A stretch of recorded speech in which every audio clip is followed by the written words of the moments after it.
Welcome, the hour being 6 p.m. on Wednesday, October 2nd, 2024. The Tooele City Council and the Redevelopment Agency of Tooele City are meeting in a work meeting. This work meeting is being held at Tooele City Hall in the council chambers located at 90 North Main Street in Tooele, Utah. This is also being streamed electronically on the Tooele City YouTube channel.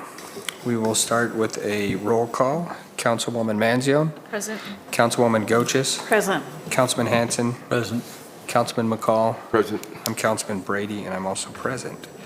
Item 3 is the mayor's report. Thank you, Chairman. Tonight I just wanted to take a few minutes and talk about economic development. I think that a lot of times people don't really understand what economic development is and why it is important, how it works, and what the process is. We have a lot of residents all the time asking us when we're going to bring certain restaurants or certain businesses to town. And when they think about economic development, that's kind of what they think about. But the city doesn't always have a lot of power to bring those kind of businesses here unless we have developers who will help and build the buildings and lease them out to these different places. But we do have a lot of control over some economic development in our city, and I want to help the public understand the importance of it. 27 years ago, when the base, Tooele Army Depot, the base was shut down, part of it, and turned over to the city, and an area was created, which was an RDA area, project area at the Army Depot. And when that process first took place, the value of those buildings and property out at the depot was just over $1 million, $1.1 million. Again, it was 27 years ago.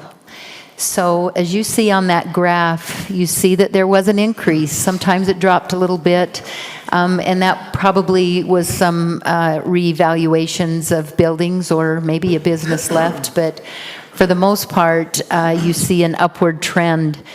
But as you get towards the last few years is when you see bigger jumps. And so the depot area, the RDA area, ends December 31st of this year.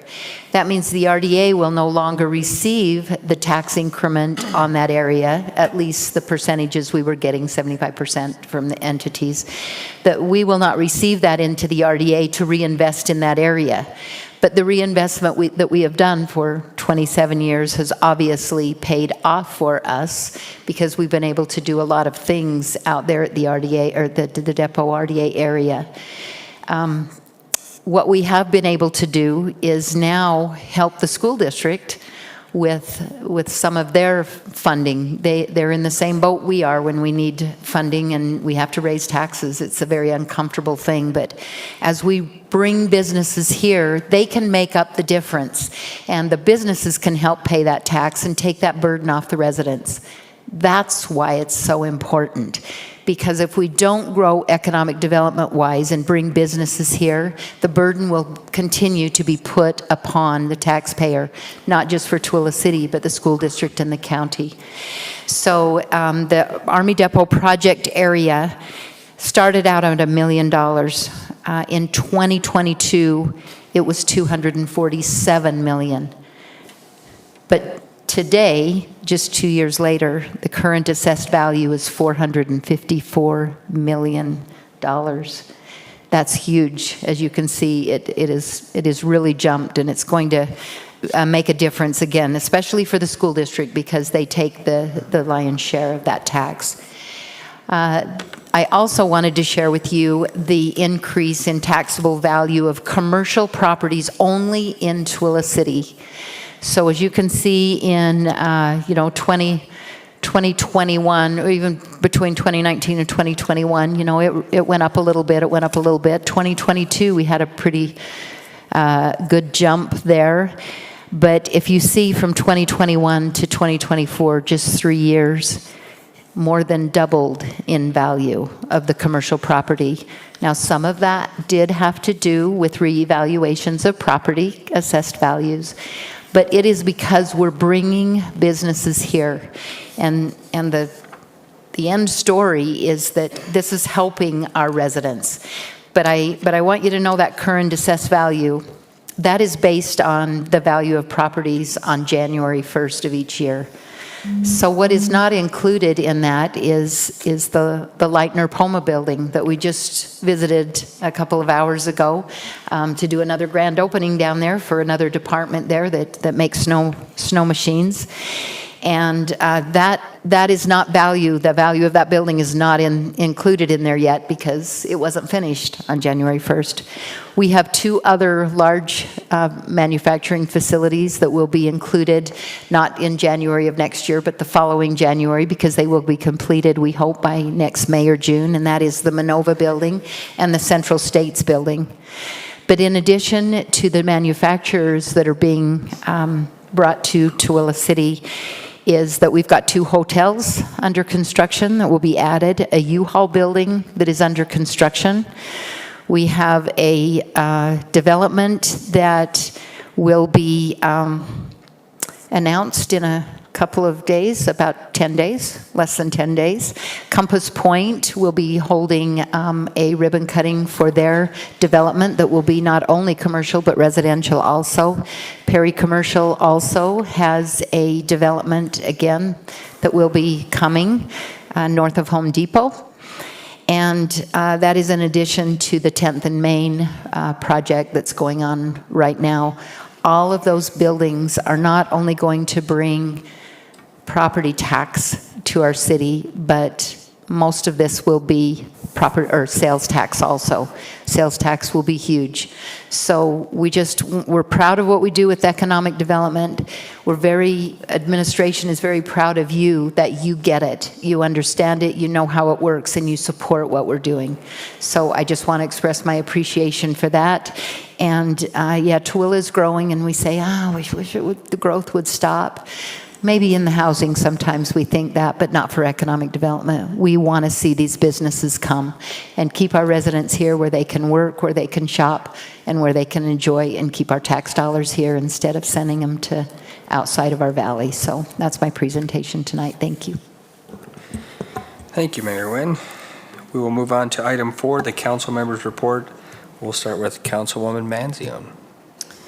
Sure. I was able to go to the ribbon cutting today, and I would just echo everything the mayor said. I think we're doing a great job of economic development and bringing these companies here. And I think it will also help with our traffic problem, because if we have less people commuting, maybe we can help with some of that too.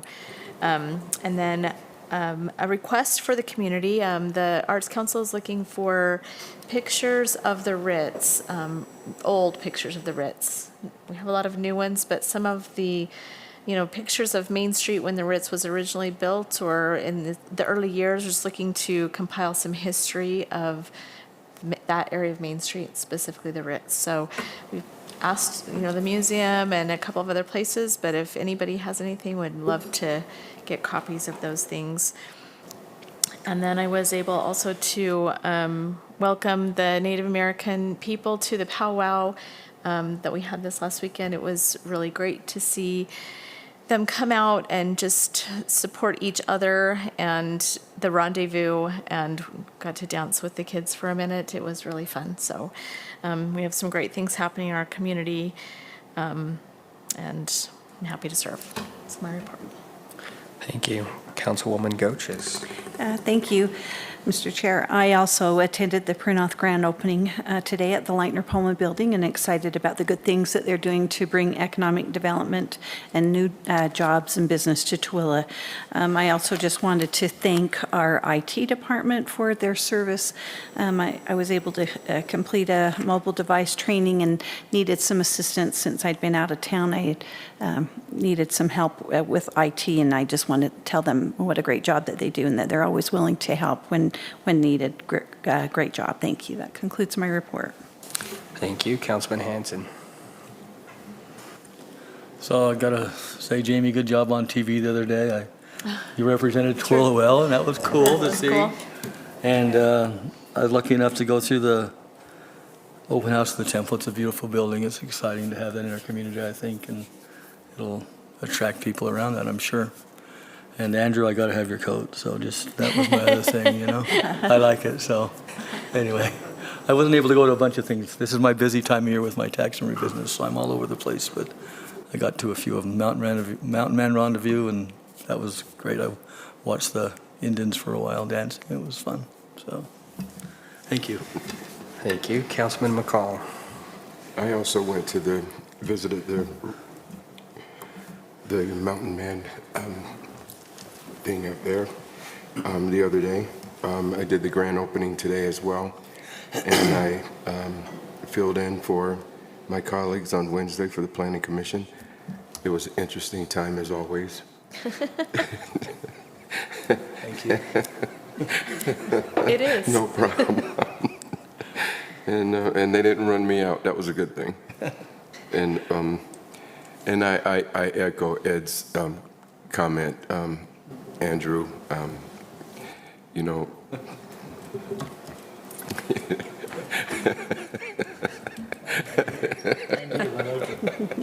That's good. Thank you. All right, I attended the North Tooele Special Service District meeting, I believe it was Thursday last week. There was a representative from the Perry Group, Lindsay, we've met her several times. She presented the plans for the potential annexation into the district. That's still moving forward. It sounds like kind of slower than maybe I anticipated, but it still sounds like it's moving forward. The district's really excited about that, and in November, she's bringing back the final revision, so hopefully by the end of the year, we see something.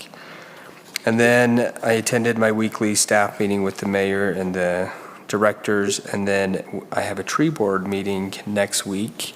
I've heard a lot of great things from the residents in the community about the free trees that we did, or the low-cost trees. I think they were $10 for the fruit trees. A lot of great things about that, and appreciate Darwin and all he does for that. That concludes my report. Item 5 is our discussion items. Our only discussion item tonight is a discussion on land use map amendment for property located at approximately 300 East, 1000 North to reassign the land use designation from medium-density residential to high-density residential, presented by Andrew Agard, the Community Development Director. Thank you, Chairman Brady, members of the City Council. You are well familiar with this property, so I will forego going into where and what the property is. Just a reminder, they are asking for a change in the land use designation to high-density residential, and that would entitle, or I shouldn't say entitle, it would enable consideration for multifamily residential zoning districts on the property. At the last meeting, the City Council requested some additional information in regards to this property and the surrounding areas, particularly related to the Transportation Master Plan, as well as some information regarding the number of townhomes and single-family homes that are currently being constructed in the city. So I've thrown together some slides here that hopefully will help provide some information for you in regards to that, the requested information. This is the Transportation Master Plan. It's just a segment of that map, but the red property is the subject property of the land use map amendment. And you'll note that the yellow roads are 84-foot wide limited collector streets, and the green roads are 66-foot wide sub-collector streets. If they are dashed, that means that the roads have not been constructed but are proposed for eventual construction. You can see that on this Transportation Master Plan, the road located immediately to the west of the subject property and immediately east of the new fire station on the plan is to be an 84-foot wide limited collector street. Now, we do know that a lot of the frontage there on that subject property will ultimately be constructed. And there's some property to the north that currently is landlocked property that hasn't been proposed for any development. But basically, this road, this 84-foot road, would connect 1000 North to Pine Canyon Road, which is also 2000 North. And then if you go further east, there is also proposals in the there's also a requirement in the master plan for a 66-foot sub-collector street connecting to 1000 North. And then there's also a proposal or requirement that 1310 North connect to 12, I think that's 1310 North, connect to 1280 North, providing some access there to SR 36. So how does that affect this property? So what I did, I took this aerial photograph and I superimposed the Western Acres development on the aerial. So what you see in red are roads that we know will be there or roads that are there now. Okay, so Western Acres is currently building. They're constructing north to south. I just received an application today from them to construct another 44 units. So as they continue to build south, they're going to leave stub streets that will open development potential to a lot of those interior properties. They're not down all the way to the end of their project yet. They're about midway there, but their plans include those roads, and the roads that they have laid out are fairly consistent with their transportation plan. So what you see in red there are the roads that we know or the roads that are existing, okay? The blue area indicates what we don't know yet, and the reason being is we don't know because we haven't received any development proposals for these properties. So what that means is when these properties do get to the point where they're ready to develop, we, the Community Development Department, along with city engineer, are going to make sure that they put those roads in according to the transportation plan. So the blue area, we don't know exactly where those roads are yet, but we do have an anticipation of what that will look like. So the blue roads indicate how those roads will connect in order to satisfy the transportation master plan. That doesn't necessarily mean it's going to look exactly like that, but that is the intention, is to connect those roads and follow the plan. So you'll see the subject property highlighted in yellow, that both of those, that subdivision, the roads are proposed to connect to the right-of-way between the fire station and the subject property. The reason being is if they put an access directly onto 1000 North, that creates some proximity issues to what we intend to be the 84-foot wide right-of-way. Now, this is just a land use map amendment, so it's really early to get into road planning, but that is kind of the intention, is to limit the number of accesses onto 1000 North and provide other ways for people within this area to achieve SR 36, 2000 North, and so forth. So I think our opportunities to put in a good road network there are eventually going to come to fruition, especially as Western Acres moves south with their development. So hopefully that addresses what the council was looking for in regards to the transportation master plan. The other question that they asked of me was to provide some information concerning the number of townhomes or multifamily residential units constructed in the last year, in addition to those of single-family homes. So from August 2023 to August of 2024, we have issued permits for 206 apartments and townhomes and 189 single-family homes. At the last meeting, I indicated to the council that I believed it was a 60-30 mix. I was a little off. The mix is actually 53% versus 47%. So we're about 50-50 in regards to the types of housing units that are constructed within the city. Market forces do a lot of dictating in regards to that, the cost of homes and so forth. But we have a really good mix, and I think that's healthy for the city. I think having a wide variety of housing is good for a city because everybody is at a different station in life and may want a certain type of housing at one time and a different type of housing at another. So that's the information the city council requested of me. Hopefully I provided what you're looking for. If you have any questions, I'd be happy to answer them for you. Any questions or comments? I can't remember the 84-foot road. What kind of road is that called? That is called a limited collector. On limited collectors, well, I'm just looking at this. Maybe I answered my own question, but it seems like those could be beneficial areas to have maybe commercial or office buildings. In my mind, I think of 2000 North heading west. There's an orthodontist building there. It's kind of a good mix as you're going into the residential. I think it's a good location for that. I'm still hesitant to rezone this to a higher density because I think this has the potential to be some kind of commercial or office space, just because 1000 North is getting very busy. Even seeing the transportation plan, that makes me feel like it's a better location for something like that even more. So that's kind of where I stand on this right now. I think we have a lot of townhouses in that area going north with the Western Acres project, and if that road coming south attaches to 1000 North and to Pine Canyon, I think it will contribute a lot to the traffic on 1000 North, which is already more than 1000 North seems like it can handle on some days. So that's my opinion. Any other comments or questions? Mr. Chair, do you have a question? Yeah, go ahead. It looks like that 84-foot limited collector road is outside of the subject property, so who is responsible to build that road?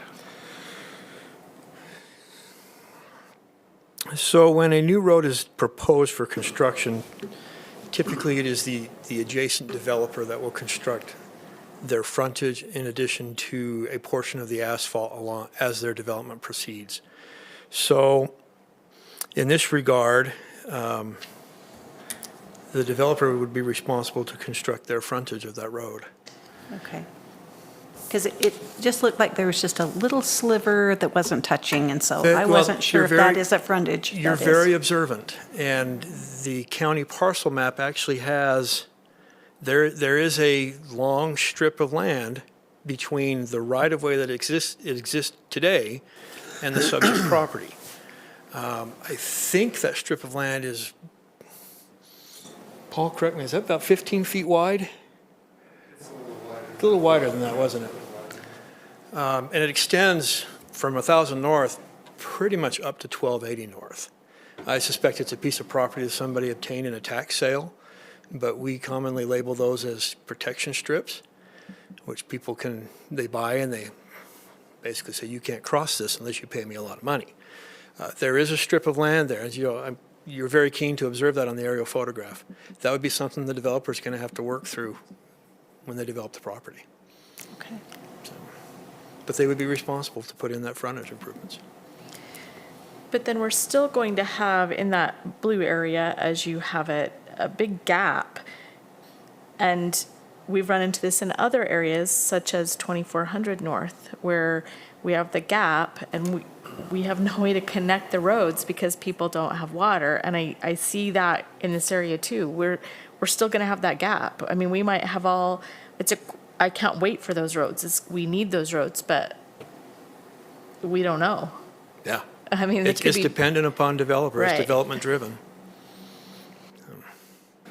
Do you know on the Western Acres, I can't remember the plan that they had, but there are some single-family residentials. Is that on the south end of that project, do you know? So if you look at the aerial photograph, the single-family homes are the cream colored. So you'll note that on the east side, extending pretty much from the school to the south, there's a lot of cream color there. Those are all single-family homes. And on the very south, adjacent to that blue box, there's some single-family there. Otherwise, the rest are townhomes. Okay, thank you.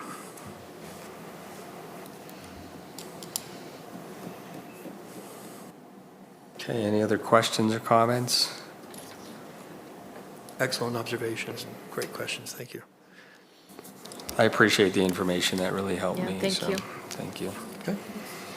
Okay, if there's no other discussion, this is on our business meeting tonight, so item 7 on the business meeting. Okay, we'll move on to item 6. We do not have a closed meeting tonight. And then item 7 is to adjourn at 6:24, and we will reconvene at 7 for our business meeting.